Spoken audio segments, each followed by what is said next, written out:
दिग्रस तहसील समोर बौद्ध बांधवांचे एकदिवसीय भव्य धरणे आंदोलन। बुद्धगया हे जागतिक बौद्धांचे पवित्र स्थळापैकी एक असून या ठिकाणी सिद्धार्थ गौतमाला दिव्य ज्ञानाची प्राप्ती झाली। येथूनच जगभर बौद्ध धर्माचा प्रचार व प्रसार झाला। त्या ठिकाणी महाबोधी महाविहार बांधण्यात आला आहे। ते विहार आज रोजी ब्राह्मणाच्या ताब्यात आहे। बौद्ध धर्माच्या विसंगत असे कर्मकांड ब्राह्मणाद्वारे तेथे रोज केले जातात। बोधिसत्व परमपूज्य डॉक्टर बाबासाहेब आंबेडकरांच्या 22 प्रतिज्ञांच्या विरोधात दररोज उघडपणे काम सुरू आहे। जगभरातील बौद्ध अनुयायी या पवित्र स्थळाला भेटी देतात तेव्हा दान रूपाने प्रचंड दान देतात।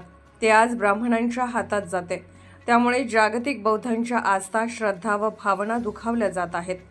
तेव्हा बुद्धगया महाबोधी महाविहार ब्राह्मणाच्या ताब्यातून मुक्त करून बौद्धांच्या ताब्यात देण्यात यावे यासाठी दिनांक 13 मार्च 2025 रोजी सकाळी 12 ते 5 पर्यंत दिग्रस तहसील समोर दिग्रस तालुका व शहर बौद्ध अनुयायांनी एक दिवसीय भव्य धरणे आंदोलन पुकारले।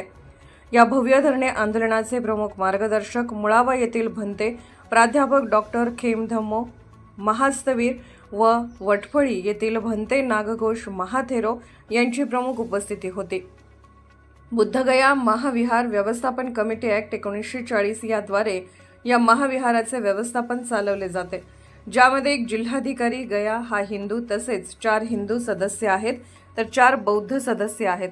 म्हणजेच या कमिटीमध्ये हिंदूंचे वर्चस्व आहे। त्यामुळे हे महाविहार ब्राह्मणांच्या ताब्यात आहे।